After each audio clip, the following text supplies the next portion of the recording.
So I wanted to talk a little more about Chiron astrology, the wounded healer archetype. There's a previous video where I talk more about the general stuff, but Chiron is the wounded healer archetype, and basically it's like whatever house your Chiron is an indication of where you can experience the most growth if you work on that area. So it's like it shows you where your deepest wounding is, like your soul wounding. And if you are able to heal that, you're then able to better heal the rest of the world with that, because you've experienced it so intensely. You've suffered through that wounding so much, and you know it so well that you're then able to help others heal those same wounds. And so for me, my Chiron is in Taurus, and what that means is it has to do with a couple of things. It has to do with stability and the home and my sense of security. And ultimately, if you scratch below the surface, it's like it really has to do with my trust in the universe. Do I have faith in the universe? And there's apparently there's wounding there. There's some kind of wounding, some kind of trauma. Often it sounds like often this happens very early in life. I mean, this is actually stuff that's like carried over from past lives. This is like soul wounding, but it will manifest itself very early on in childhood, like within the first couple months or the first year or so. So stability, safety, security, the home, roots, putting down roots, and ultimately, trusting the universe, having faith that everything's going to be okay. So that's one of the wounds of Chiron and Taurus. The other wound is has to do with my sense of self-worth, my sense of value, and being good enough. And ultimately, that I think that's really just like self-love. You know, and I'm not. It's funny because I don't really know like what these woundings. Like it's so obscure to me. Like what that wounding would look like. But that's what I'm investigating. Like that's what this is like.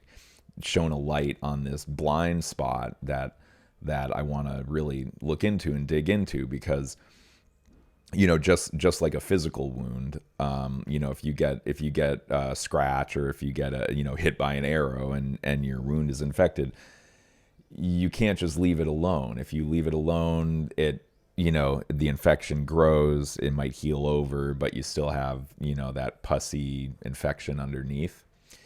And so just like any wound, the way to actually heal it is that first you need to get in there. You need to go inside, dig it out, clean out the wound. You have to explore it. You got to investigate, pull out, clean it out. And that can be painful. That's uncomfortable. It hurts. And so the tendency is to avoid that, to run away. But lately it seems like the theme for me for this year is to go towards these things, to identify what it is that I'm afraid of, what makes me uncomfortable, and to consciously go towards it instead of unconsciously avoiding it or consciously avoiding it. But so this has really caught my interest. This has resonated because I had this I want to call it a blind spot in these departments, this security, stability, trusting the universe, and then the self-love stuff. And it's true. It was a blind spot, but and now I had this huge blind spot. Now, getting in, this whole conversation around Chiron it's like I'm shining a spotlight on this area that was in darkness. The thing about it though is now that I'm shining the light on it, it's like now that it's coming up, um, I always knew that this was the case. My whole life I've always known deep down that that these are the core wounds, that these are the core areas that I need to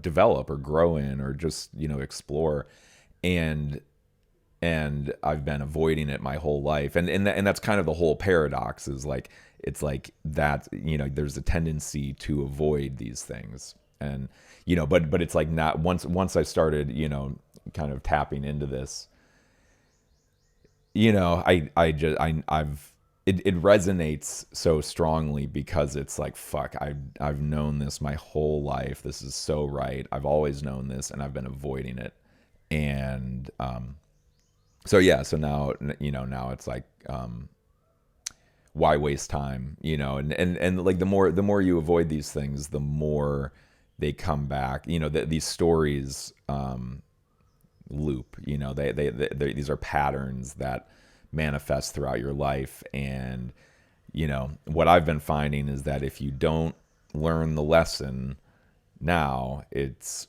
only going to come back louder and stronger and hit you harder next time. And so these things keep coming back again and again. And so it's really in my best interest to learn the lesson as much as I can now, so that I don't have to keep repeating these experiences. And I've had some stories, some of these lessons that have been coming back so strong that they basically reoccur until you can no longer ignore them. You have to listen to it. You have to get the message, because it's just debilitating. So yeah, so that's what I'm that's what's resonating right now. That's what I'm exploring. The Chiron in Taurus and this whole thing around stability for me, and I'm really curious if anybody else has their house in Taurus, or I think maybe even just like earth signs. I think a lot of these houses kind of share some of some of these traits, but I would love to hear if this resonates with anybody else, because because I've been I don't know, I've been my whole life I've always felt like these things were just kind of either I was having my own unique personal experience that nobody else shared, or it was something that was like that I just assumed was inherent in the human condition, in the human experience. And I'm finding out that some people, some of my friends, I'll talk about this stuff and they just have no idea what I'm talking about. Like they've never felt this, insecurity around security, or they do not share these woundings, because everybody has their own unique set of woundings, their own Chiron in whatever house. So for me, Chiron and Taurus, this sense of stability, and it's like it's like my whole life I've felt like at any minute there could be an earthquake, like a metaphorical earthquake, where out of nowhere chaos could ensue, and like the pillars of my stability could drop out, whether that's like my home or my finances or my job or my relationships, or sense of community, friends. When I was a kid, I had these a lot of anxiety around my friends. Like I felt like my relationships with my friends, like neighborhood kids, like kids that I grew up with, that like it's like you're practically brothers, and I had this real anxiety around like feeling like one day I would wake up and they weren't gonna be my friend anymore, that I would lose my friends. And this is the wounding, that there's a fear of losing what you value. And so yeah, growing up, there's like this fear of losing my friends, or it was kind of like if I did the wrong, or like if I didn't go over, like today, if I didn't go over to my friend Brandon's house today, that he would no longer be my friend, and it's like, yeah, not very rational. But that's what it is. It's like it's like a nervous system thing. And so growing up, it was like this. It's a nervous system sensation. This feeling that any minute you have to be prepared for chaos and destruction in your life, losing the things that you value. And these things have a way of these patterns. These are like energetic patterns, and they have a way of manifesting throughout your life. So one of the stories around this for me was in that, at least that I can remember, is in the middle of high school. I was living in Minnesota. I grew up in Minneapolis in the suburbs, and super safe, conservative state. It's a really nice place to raise a family. Everything's really safe. Entering into high school, we decided that my parents wanted to move, and they, for work, and my mom kind of had this like seasonal depression thing living in Minnesota. The winters are really intense, so she had this like seasonal sadness, depression. My dad wanted to move to a different region for real estate, because he worked in real estate, and the market in freezing ass Minnesota is not is not really exploding. So so it was like, basically, we decided to, well, they came to me, and they were like, well, do you want to, we don't want to just uproot you in the middle of school. Like, we don't want to disrupt your life, but we wanted to talk to you and let you know that this is what we were thinking. What do you think? And I naively thought that, it was like, why not? Let's do it. It'll be an adventure. Move to a new state. Maybe I'd seen too many movies of kids moving to a new high school and making tons of friends or something. I don't know, but somehow I thought that it would be a fun-filled adventure. And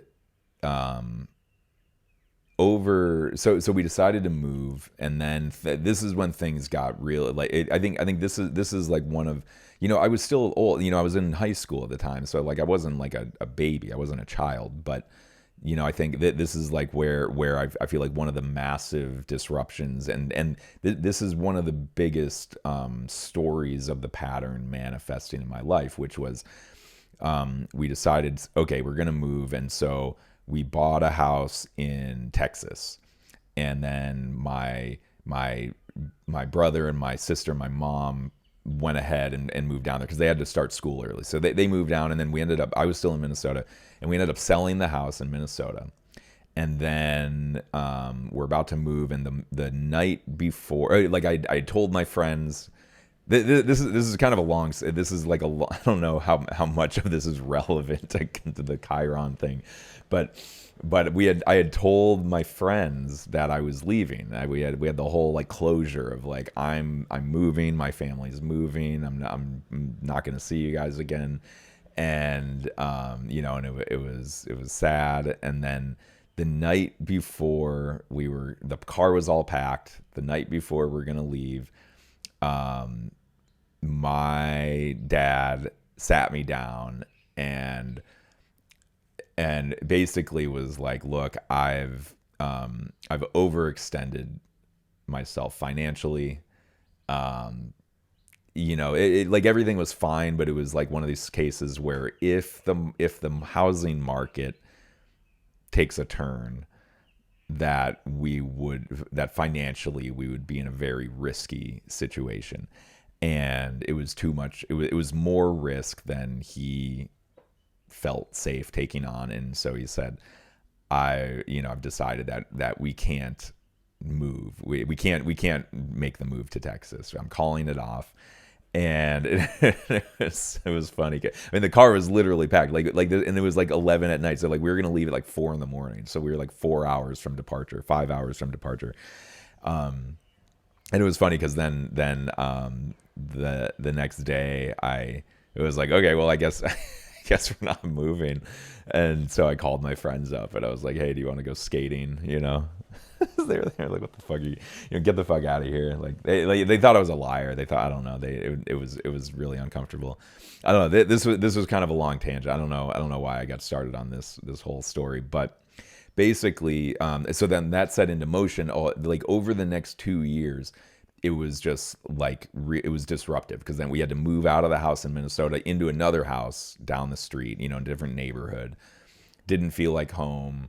You know, I don't know, growing up and, getting into high school more, like things were just really shaky. It was it was a feeling of instability. It was like, are we moving? Are we not moving? Nobody really knows. And then it's like, we are moving, but we don't know when. And so is this kind of thing. We're like, we are moving. So then what, like, why am I investing more time here? And then, eventually we did move. So like after a year and a half, we then bought a house in Orlando, Florida. And again, my brother and sister went down there first and started school. And then me and my dad came down later and we drove. And on the way, we were driving down I-95 in Florida, and we're passing Jacksonville because Jacksonville's in the northeast part of the state, and Orlando's in the middle. So we're driving down south. My aunt and uncle were living in Jacksonville, and so we were like, hey, let's go stop in Jacksonville and spend the weekend with them before going on to Orlando. So we take a detour, we go to Jacksonville, we hang out for a couple days with my aunt and uncle. And by the end of the weekend, by Monday, my parents were like, we love it here, let's move here instead. Screw Orlando. We're living in Jacksonville now. And it was like, to me, it was kind of, it didn't really matter. Like, I didn't really like any of it. I didn't, Orlando didn't resonate. Jacksonville certainly didn't resonate. But, at this point, I was just like going with the flow, like whatever. And so that's how we moved to Jacksonville. And so it was, but I guess the point of this long story is that it was a couple of years of disruption of like, not, like lack of stability, like not really sure, where, that it like felt like an earthquake was happening the whole time. And then, and then, getting to Jacksonville, did not go well. The move did not go well. It did not turn out like the movies where you make tons of new friends and in school. I actually responded to it really negatively. Did not have fun. That's a whole other thing. Not relevant right now, but, and so that's the first like big, disruption memory that I can think of. I'm sure that the actual wounding is, from earlier in life, like really early childhood.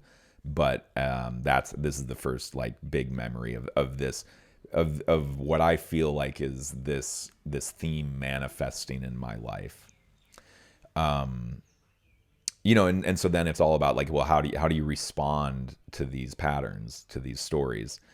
And my way of responding was, so there's sort of two sort of defense mechanisms. And one is that I developed this coping mechanism of whenever something would become unstable, like if I lost a job, or if I was running out of money and things weren't going well, there was one situation where like I was, me and my girlfriend were breaking up, and it was we had been living together in San Francisco, and it was creating this instability, and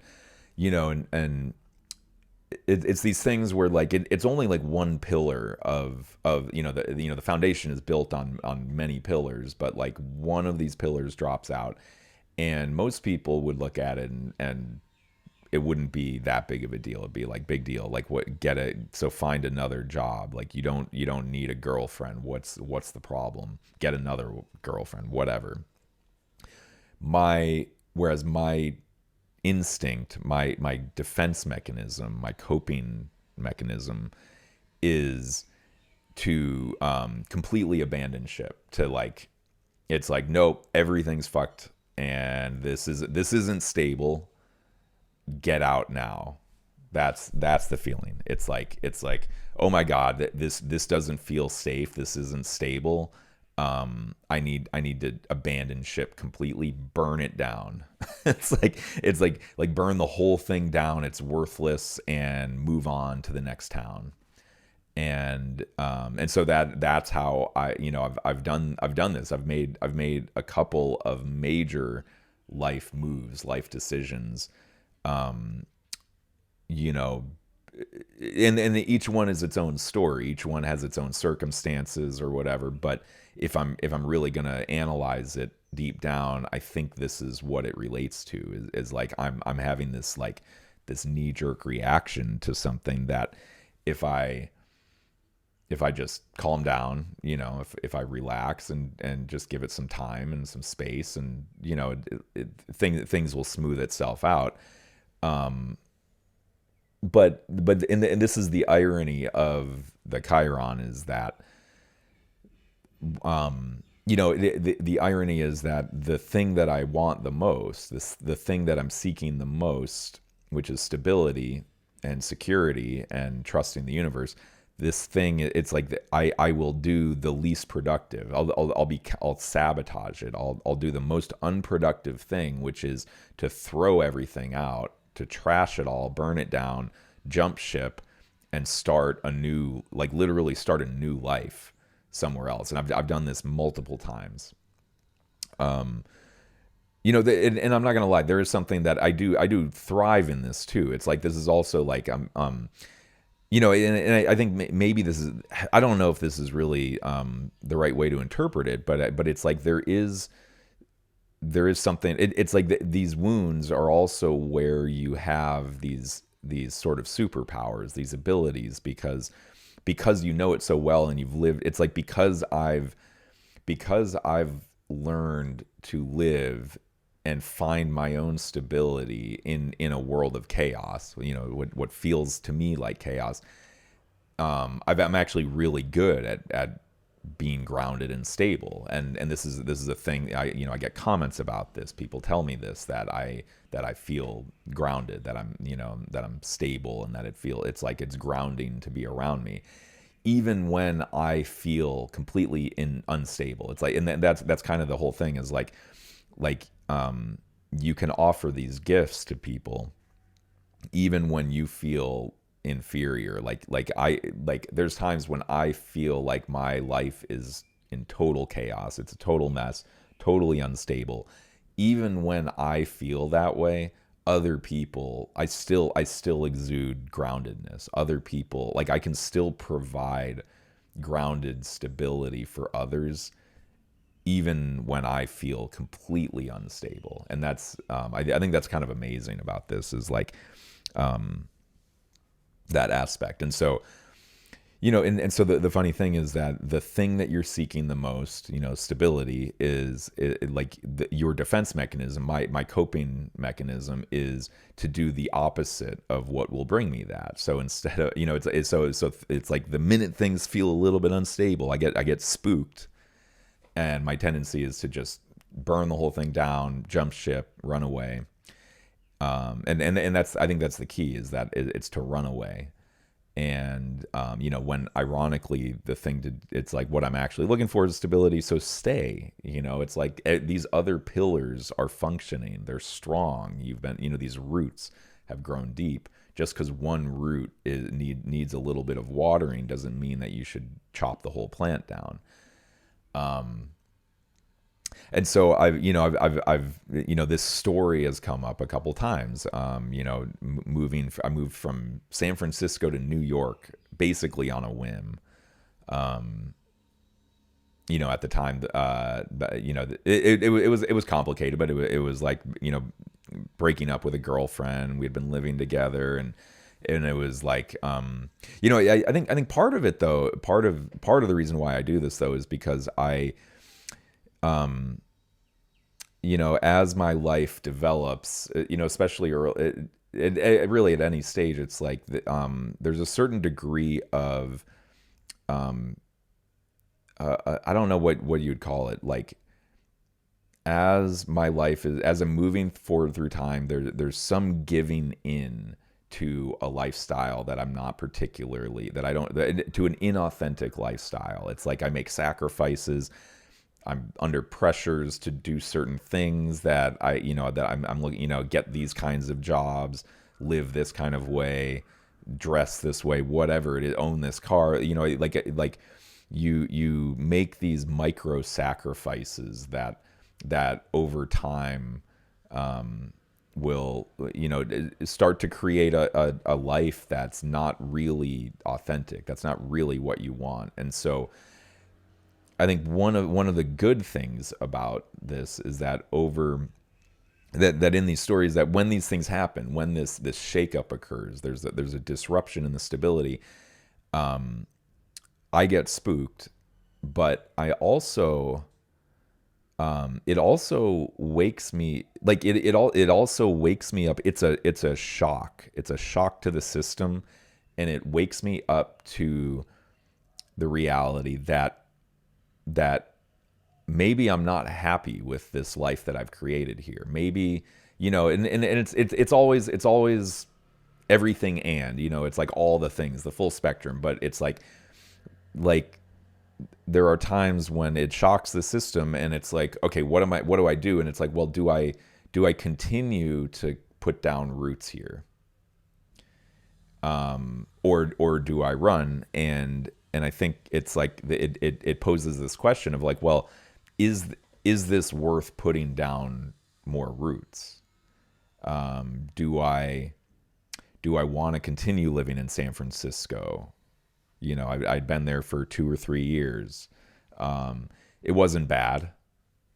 It was life. There were good things, there were bad things. But but it like causes me to really look at the situation and analyze it quickly. It's like I have to, because it's like there's an earthquake, so it's like, what's happening? Okay, what's good? Orient myself. How do I feel about this environment? And then it's the question: do I want to continue? Do I want to stay and continue to put down roots? Is it worth it to me? Or should I jump ship and burn the whole thing down and run away as fast as possible? And so I think it's funny because I think there's maybe shadow and light qualities about this, because that is one of the benefits, is that that I think it shocks the system, and it causes you to take a real honest look, a quick look. I think that's kind of the thing, is like it puts you under a lot of, for me, my reaction to run away puts me under a lot of pressure to make fast decisions.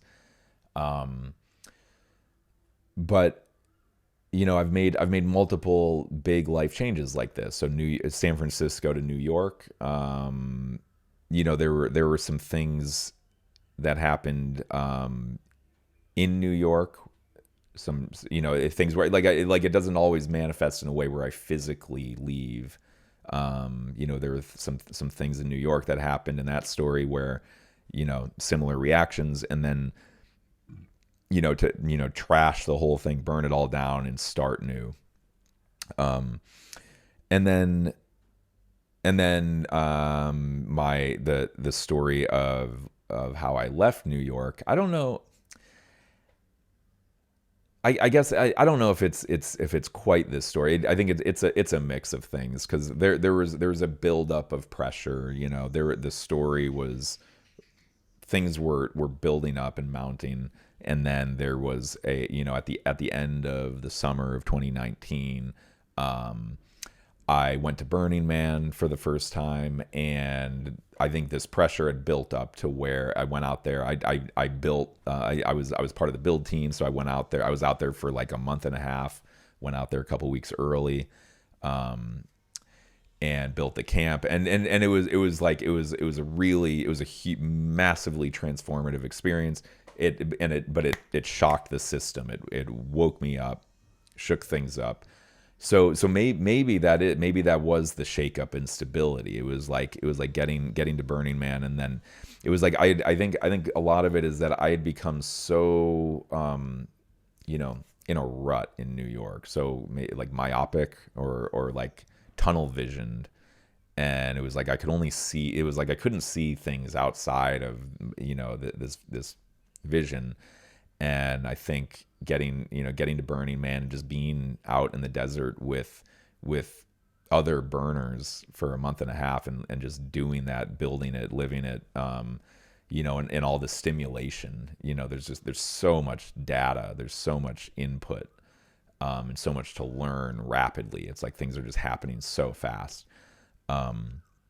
That I think maybe that was that represents, that was the metaphorical shakeup, that was the pillar being dropped off, is seeing this alternative, this wildly different alternative of possibilities to what my life in New York had become at the time.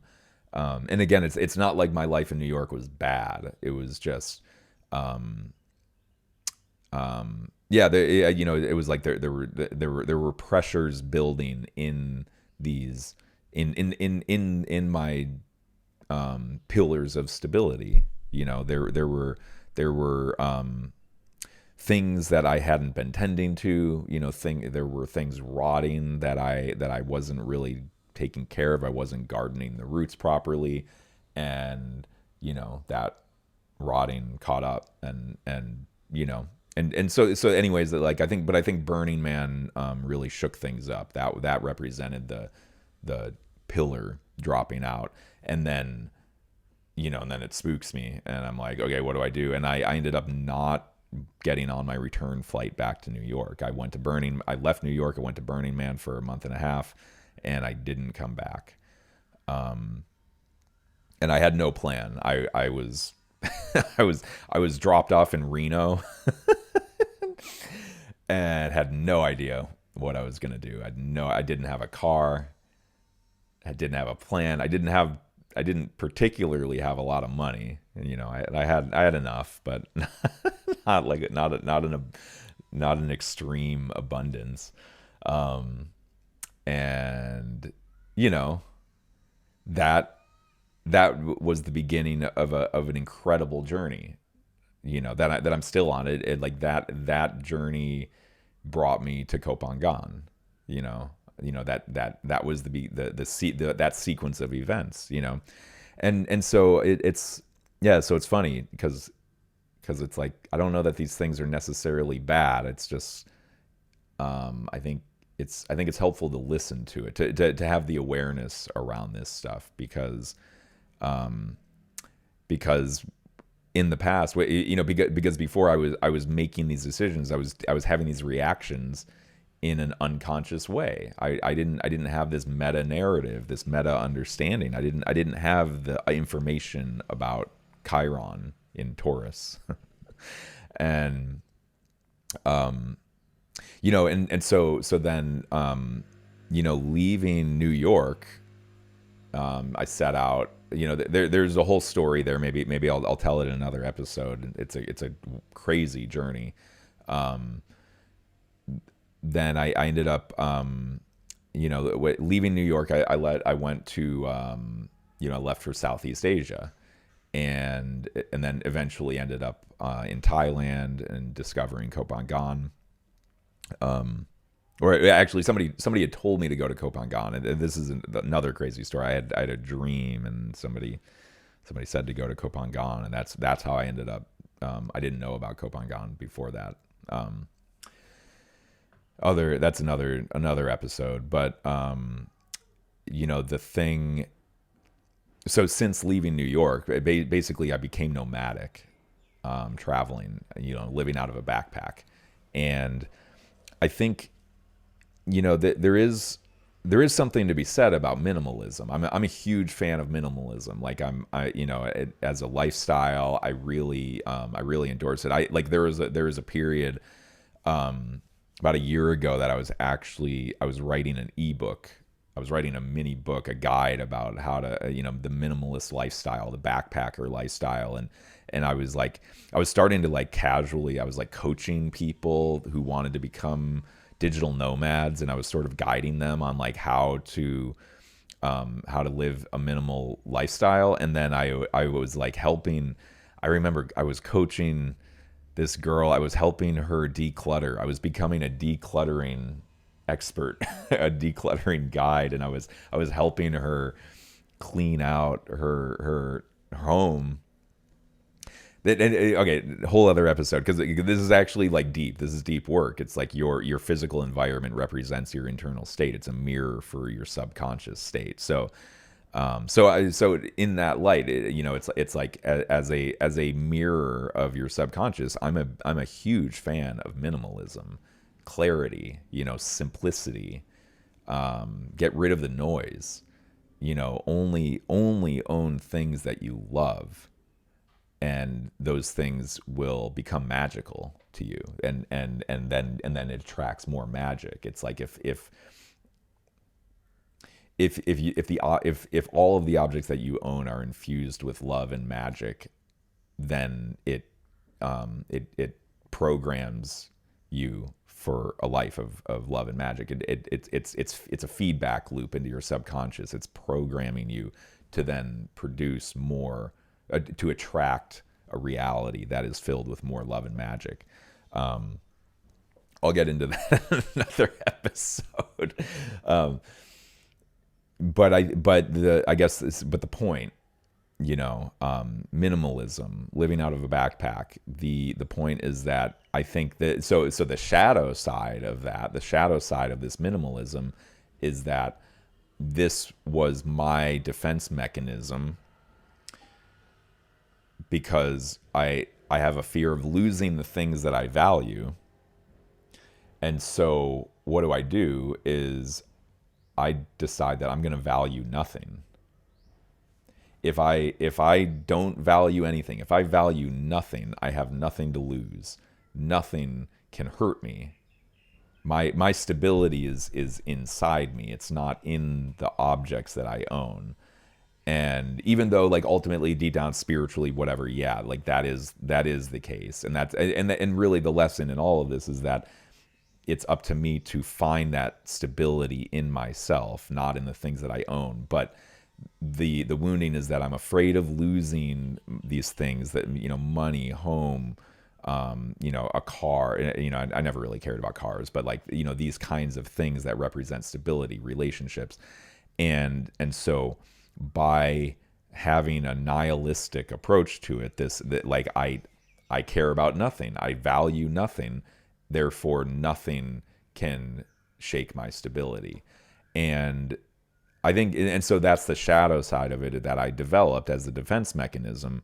And, I really dove into that. I was really proud of that. It was, like, minimalism and everything. It's like, it's great. But for me, I think it was actually not the healthy, this is a coping mechanism. And so, since 2019, I've been living semi-nomadically, moving, traveling a lot, living out of a backpack, moving houses every 3 to 6 months, if not less. And so never accumulating things, which I think is a great quality, but I'm never really building a home, a sense of home and security, comfort. For the last few years, it's changing now, and especially now that I'm putting this sort of conscious awareness on it, I'm starting to buy things for my house, like things that I would never, buying plants and picture frames and little just like think like comfort things, that things that make it feel like a home. Which is like, I haven't done this since I lived in New York. I've been living, like, literally everything I own fits in a backpack, literally. Um, and I think, and so part of this is also that, part of my rationale, like, this is where my nervous system was at, is like, there was this feeling that I need to be able to put everything I own in a backpack, because at any minute things could go wrong. There could be an earthquake, and I have to be prepared to abandon ship at without any notice. Like, and so for a long time, I would have this. I wouldn't call it a fantasy. It's not like a thing that I would, like, imagine. I didn't want to put energy into this, but it was a feeling of, like, if, especially also, like, during COVID, too. It's like the, lockdowns, and like being in Thailand, military lockdowns, um and it was very unpredictable. It was like you felt like any minute you could get kicked out of the country for immigration issues or something, or, like, I don't know. It was just like, I felt really unstable. And so my defense mechanism was that, I can, everything I own fits inside of one backpack, maybe two backpacks, because I have a backpack for, like, my laptop and my, like, work stuff. So it's like one work bag, one backpack full of, like, clothes and whatever important objects. And at any minute, I'm prepared to throw everything I own into a backpack and hit the road. I can jump on my scooter. I can be at the pier in 30 minutes. And this, I don't know. Like, to me, this is normal. This is how I've lived my whole life, is with this kind of survivalist fight or flight feeling. Apparently, other people don't feel this way, is what I'm finding out. And to me, it's. I mean, I guess it makes sense, but it's so odd, because it's like, I just thought that this was inherent in the human condition, that, like, we come from, hunter gatherer tribal people living in the plains. It's like we come from a hostile environment. So I just thought this was sort of baked into our DNA. Maybe it is. I don't know. But talking to some friends, it's like they don't feel this way. And so yeah. So I think that's the. So it's like, this thing, for me. I mean, I think that, the experience around this stuff it's not a rational thing. It's like, this is a sensation in the nervous system. This is it has, it's like a, yeah, it's a nervous system quality, that, I think. And I think maybe this is like Chiron and Taurus stuff, particular to that. But it's like I can't explain, I can't explain these decisions, these rationalizations, that the behavior. I can't explain the behavior. It comes from a place beyond my mind, my logic. It's an emotional nervous system reaction.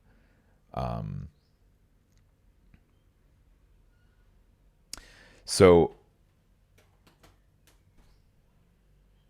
so I think the thing, the thing about all of this is, like, there's the, the archetype of Chiron is that he's the wounded healer. And so there's sort of three stages. It's like, there's the wounded, there's the one who does wounding, who inflicts the wound on others. And then there is the one who is healed and is able to heal the wounding of others.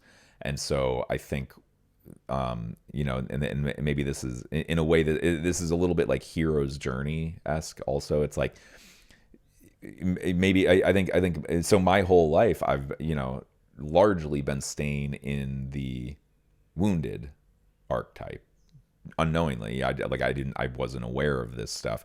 I don't think it's not like I haven't, like I've done some healing, I've grown or what. I'm not completely wounded, but there's definitely like this lack of awareness around, this wounding. And so I haven't consciously worked on this stuff. So I most of my life I've been in the wounded category here. Have I inflicted the wounding on others? I don't know. I mean, like I don't want to say no. I mean, if I have, I'm not really aware of that. But and I think that's kind of how it works. I think these things is like when you do inflict wounding on someone else, coming from these places, it's like you're not aware of it. It's a subconscious thing. So it's totally possible. And then there is the one who heals, and in order to heal, you need to heal yourself.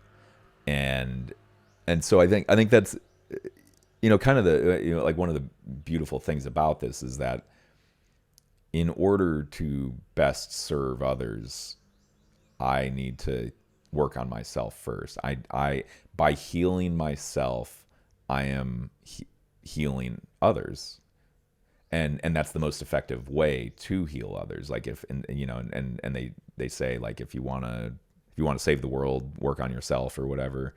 But and it's that idea. It's like if you look out to the external world and you want to heal the suffering, instead of putting your energy out, letting your energy flow out, the best thing you can do is to turn inward, look at yourself, heal yourself, and then by doing that you can heal others. And I think the amazing thing about this Chiron thing is that it's like heal yourself, and it's like for me this is it's helped really clarify what I need to heal. Like how do I allocate my attention and my resources in healing? Because before this, it's like, there's all sorts of stuff that I think I need to work on. It's like I could make a list a mile long of things that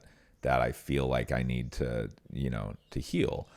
But I feel like this is showing me that this is showing me the core wounding. These are the wounds. This is the wound that is underneath all of the other wounds. That this is the one that if I can heal this wound, that all of the others will probably heal themselves because of it. Because this is the foundation, the core, the stability wound. So yeah, I think I'll leave it at that. This is a long one. The other one that I wanted to get to is the self-love and the self-worth. But I think I'll leave that for another video. So yeah, again, if this resonates, look up your natal chart with your birth location and your birth time. Find out what house your Chiron is in. It's really interesting stuff.